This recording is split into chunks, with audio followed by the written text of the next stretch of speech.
What's up, guys? So got the R32 GTR right here, and I am about to take it to Irwindale Speedway. We got a drift event going on. I'm not going to be drifting with it. I'm going to hang out. They got a car show, cool stuff. I'm going to go check it out, see some cool builds. Maybe even hop in and get some ride-alongs with some other drifters. My normal drift car, which is my C6 Z06, is not available right now. It's in the shop getting fixed. So it's normally there, but it's all good. Anyways, gonna take the 32 out, go check some things out. Maybe let me see if they'll let me do some donuts or something. Who knows? We'll find out. But yeah, gonna take it out. Right now, just getting it warmed up, and then gonna head out in a second.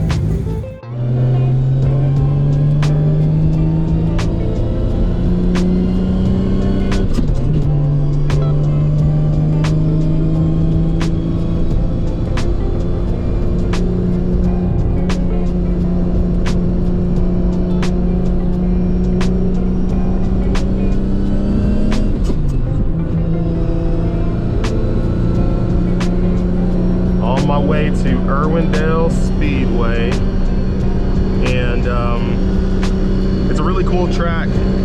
Today they got Hot Pit Auto Fest going on, and my good friends who put on that event invited me out, and I was like, sure, I'll go to the event. I'll check it out, see how it is. I've been there once. They did an event at Orange Show Speedway, and at Orange Show when we went, it was last year, I believe. I can't remember. I think it was like in May of last year. It was a super fun event. A lot of great drift cars, a lot of great drivers drifting. It's really a drift event. They do have a car show portion to it. How many car show people are going to show up to it? Not fully sure, but I feel like a decent amount will show up. But really, it's a drift event. It's an event about drift cars coming in and drifting. So when they go to Orange Show, I don't know if there's enough space for a car show. I don't know if they had it last time or not. I don't know, but I do know they had the drift side, and drift side was it. That was a crowd pleaser right there. It was super cool. I got to do this little burnout contest thing in my C6 Z06, which is my drift car, and instead of me just doing a burnout, I just basically was drifting the layout at the track, so it was pretty fun. But yeah, today I'm going to bring the 32 over there. I'm not drifting with it.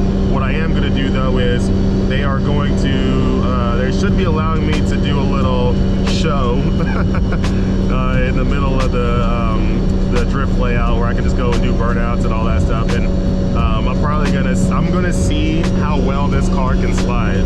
I have a button down here. You see how it says all-wheel drive right here? I have that button. I can hit it and it turns to two-wheel drive. So I can go to rear-wheel drive. So I'm gonna hit that button, go to rear-wheel drive, and I'm just gonna see how well this car slides around. I've never tried to do a donut in this car. Nothing. I didn't even try to do a burnout in this car before. But we'll see how it goes. Once I get closer to Irwindale Speedway, I'm gonna stop and get some more E85. After I get that E85, I will also air up my tires a bunch on the rear because they're pretty low right now, just because I use this car more for drag racing in a straight line, so my air pressures are a little bit lower, so I can hook and book. But yeah, I'm gonna raise them up. I'm probably gonna raise them up to, I don't know, maybe 35 PSI or something like that. Get them up there. Don't want to go too high because, you know, the tires will get hot once I start doing a donut. And if this thing is doing well, I'm going to keep going and going and going. Last thing I want is to blow out these tires. So, yeah, I'm going to probably air it. It's about like 35 PSI or so. One thing I did forget was my tire gauge, which maybe I have one in here, maybe I don't. I don't know. I'll just kind of eyeball it and look at it and see how it is. Maybe when I get to the event, I'll ask somebody if they got a tire pressure gauge or something. I can look at it. Man, I really meant to bring that gauge and I completely forgot. I don't think I have one with me right now. Oh, it's all good. I'll survive. But yeah, should be a fun event. For those who don't know anything about my 32, it's a single turbo, fully built motor. It has 262 Tomei pond cams, full exhaust from Tomei. The single turbo is a 8374 Borg Warner EFR single turbo kit that I got from Full Race. They don't sell the kit anymore, at least I don't see it on their website anymore. Why? I don't know why. I thought it was a great thing because by having having a kid, it makes it so much easier. I don't gotta go source a million different things or do a lot of customization, even though there was a little bit of custom stuff we had to do just to make stuff fit around some things, but it wasn't like as much as making a full kit yourself, which, you know, can have its hassles. So, man, somebody got pulled over. That sucks. But anyways, yeah, also got a sequential transmission that you see right here. So it's a Samsonas sequential. Samsonas makes really great race transmission. So this is really a race transmission. You can use it on the street, yeah, but it's really a race transmission. This thing is really aggressive, very strong. At some point I'll probably gotta pull it and check it and make sure everything's all good. When you get a sequential like this, the one downside is you gotta like check them every so often. So you gotta pull them out, inspect it, go through it, all that stuff. So when you're buying a transmission out there, sequential, you just gotta remember that these things do require some servicing. So yeah, that's one drawback to them. I've gone different transmission routes. I mean, I had a stock one before. I went with a 5-speed straight cut gear set from PAR in Australia. I went with one of theirs for my next transmission, and it was cool because straight cut gears, it sounded cool. It sounded just like this. A little bit quieter, but sounded similar to this. You know, pretty cool transmission, but that you can't like flat shift with it or anything like that. You still got to treat it like a normal H pattern, and I didn't like that. 'Cause I'm like, man, like my whole point was to be faster at the drag strip, and it just wouldn't. The whole H pattern thing just wasn't allowing me to do that. Also, too, getting into gear was just like not easy at all, you know. So it's slowing me down a ton. So I'm like, dude, what's the next best thing? Obviously, the best way to go for drag racing is to have like a turbo 400 or something like that. Throw that in. Well, once you have that, all of a sudden now your shifts are, it's an automatic. So it just automatically shifts for you. Boom, boom, boom. Get down the drag shit. I didn't want to go that route because I do drive this on the street, and I'm just not fully sure yet if a turbo 400 is something that's streetable. So then I went with a sequential. I thought it was super cool. Sequentials they sound amazing. You can shift through the gears really quick. It's still a manual transmission. You're just not doing the H pattern thing anymore. You're now just, you know, shifting back to go up your gears, and then to downshift you push forward. And it's just so much quicker than, you know, having an H pattern. So with the H pattern, when I went to the 8th mile, I ran like a 795 in the 8th mile with the same horsepower that I have right now.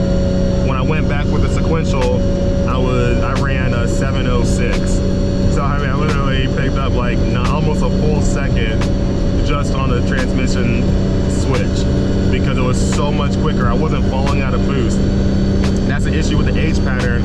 It's just slower, so every time you're shifting, especially if you have a bigger turbo like I do, you just fall out of boost, and then you gotta ramp the boost back up, and you fall out of boost, and you gotta ramp it up. You know, and it just doesn't work well. You just run really slow. But then when you get a sequential, I mean, I don't have to use a clutch anymore. I basically barely lift and shift and back in it, barely lift and shift and then back in it. So it's just like bam, bam, bam, bam, and every gear you're shifting, you're just you fall out of boost just like a hair. You don't even fall out. It just drops just a hair, and then it's right back up. A hair, right back up. It's just like boom, boom, boom, boom, boom. You can't even notice it.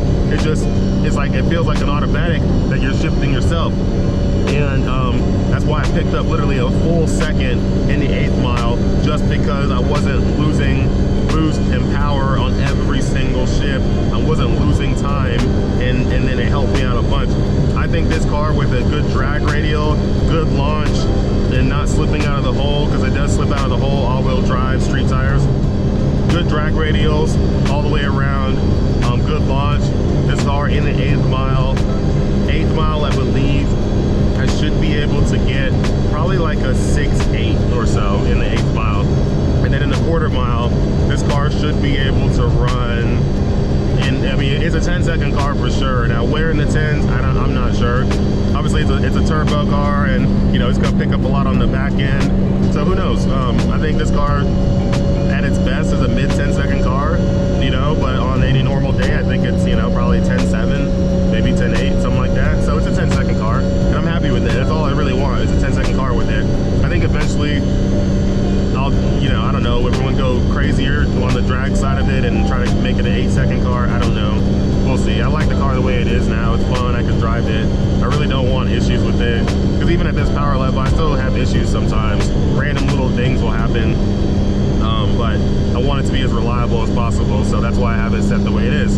So yeah, I'm gonna keep chugging along, get to the gas station, get some E85, air up the rear tires, get ready to see if I can slide this thing around today. This car is an all-around car, so eventually I want to get it to a road course. Before I get it to a road course and start driving road courses with it, I need to upgrade the brakes. I have R32 GTR brakes on it, which are like good for street driving, but really not great for track driving. They just heat up too quick. They're not really that great. They're small. It's not great. But I want to upgrade the bigger brakes. Go to like a 6-piston brake, and then you know, get some good brake fluid in there, pads, all that stuff, rotors, and yeah, then it'll have really good braking power. Then I can take it to road courses and really rip around. And then I gotta get an oil accumulator too as well, just so I can make sure this thing gets proper oiling while in high G-force corners. But yeah, I'm gonna keep chugging along till I get to the gas station, and we'll keep this trip alive.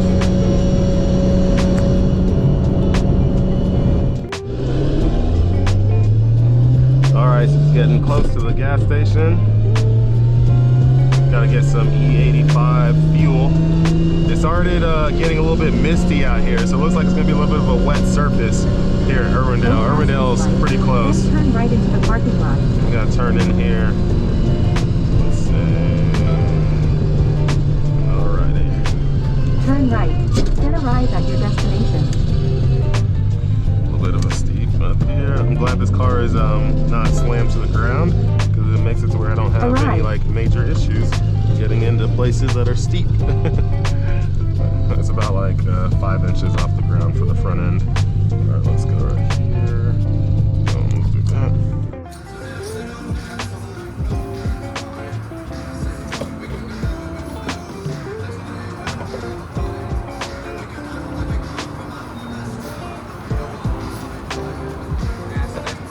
Thank you, thank you.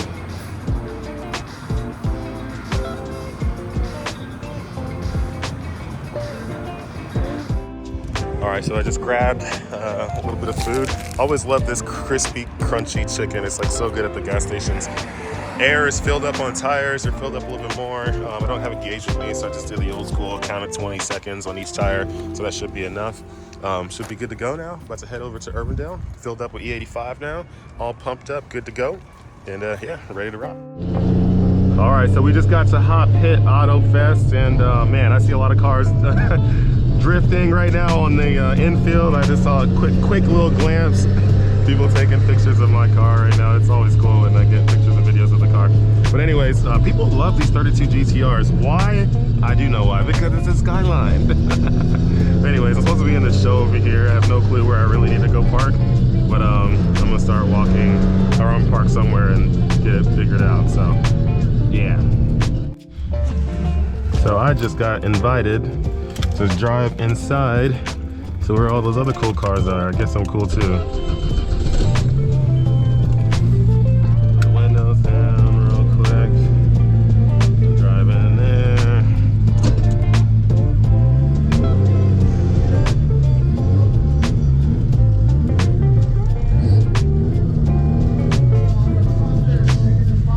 All right, follow this guy.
I've never tried to slide with my R32 GTR, but this will be a first. 1 second.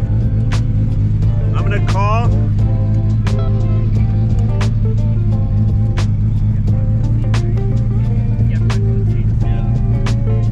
I'll pretty much stay kind of in that area right there for the most part. Okay, that's fine. Yeah. Unless I start feeling froggy. I might come a little bit, but I'll kind of just keep it generally here. If you feel good, you can do some of the track, the S turn. Yeah, it just depends on how this feels. Can you please tell Gary to get up to the announcer's booth and start calling people?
It's hard. Yeah, I bet. It's hard in this thing. You're doing pretty good. Surprisingly, I'm sorry.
was interesting. This car is a lot harder to drift than it looks like. It's not meant for drifting, but it was still a good time.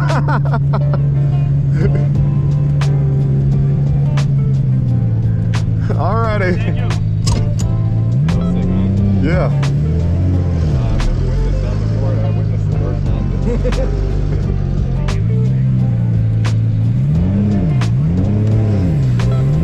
Nice job, man. Thank you. There you go. Yeah. I gotta get some of those. Yeah, I'll send it to you, man. Yeah. Yeah, I'll follow you. Or I'll right. I'll give you my Instagram later. Sounds good. Sounds good.